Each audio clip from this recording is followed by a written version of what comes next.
in a Chapter 13 bankruptcy, you're not at risk of losing any assets, as you potentially could in a Chapter 7, albeit very rarely does anyone lose any assets in a Chapter 7. But in a Chapter 13, you're not at risk of losing any assets. The focus of the Chapter 13 is really on your monthly budget. What is your household income? What are your monthly expenses? However, we still go through an asset analysis for a Chapter 13 client because for two reasons. Number one is what we call the best interest test. Under the Chapter 13 laws, your unsecured creditors who are receiving only a percentage of what they are owed most times in a Chapter 13, your unsecured creditors have to receive at least as much as they hypothetically would have received had you filed a Chapter 7. And had you filed Chapter 7, if any of your assets you couldn't protect, how much of that value would have gone to your unsecured creditors? It's called the best interest test. And so we do that asset analysis to make sure that whatever Chapter 13 plan we're proposing meets those criteria, or else it's going to get rejected by the court. So that's number one. You're not at risk of losing those assets, but you have to make sure that the plan you're proposing is at least as good a deal as a hypothetical Chapter 7 would have been. And it's usually not a big deal because, again, in the Chapter 7, there are generous exemptions available to people, and about 98% of the time we're protecting all the assets anyway. So it's rarely an issue.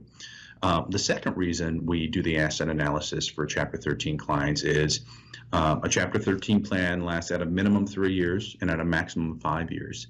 And during that time, circumstances can change. People can lose their jobs, people can get hours cut, and you can actually convert your case from a Chapter 13 to a Chapter 7 if the circumstances warranted. And if you do convert your case to a Chapter 7 years down the road, then we want to make sure that we have flagged any potential issues with being able to protect assets. And so we want to make sure that we're taking care, we're looking at contingencies to make sure that if there is going to be an issue in a Chapter 7, our clients are going to be aware of it, and we have a contingency plan in place to deal with it at that point, so things don't come out of the blue and surprise people. So you're able to keep everything in a Chapter 13. We still do the asset analysis, and I suppose the one thing in a Chapter 13 that sometimes surprises people is we kind of have a standing agreement the debtors bar does with the Chapter 13 trustees in Minnesota, that your tax refunds that are received during the pendency of your Chapter 13 plan, for married couples, you get to keep the first $2,000 of your tax refund, and anything north of that each year, the trustee expects that you pay back in to the Chapter 13 plan. And the reason that is because the Chapter 13 trustee is trying to close a loophole on people over withholding from their paycheck to basically skew the numbers in their favor to say, oh, I only have a much lower amount of money coming in to our household each month because we're withholding very large amount for taxes, and then every year have a $10,000 tax refund or something that the trustee has. It would be a loophole to get around paying the creditors more. So it's kind of the agreement we have.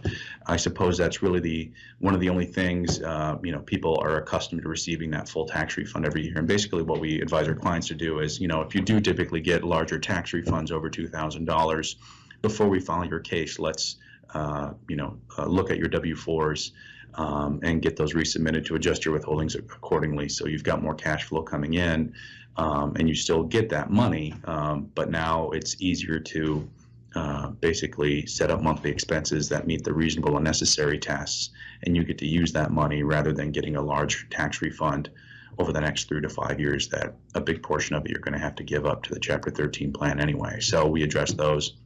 And then also, if bonus is part of your standard compensation for some of our Chapter 13 clients, the Chapter 13 trustee has the right to basically ask that the net bonus come into the plan, and we have an agreement with the Chapter 13 trustee. If you have emergency expenses that are not otherwise accounted for in your monthly budget, that as those bonuses come in, you can use them as long as the trustee approves of them. So Bonuses and tax refunds during the life of your plan are probably the two things that people conceive of as assets that they quote unquote lose a portion of. But in terms of the assets you have on the date where your case is filed, your home, your cars, your clothing, your household goods, jewelry, tools, etc., you keep all of those things.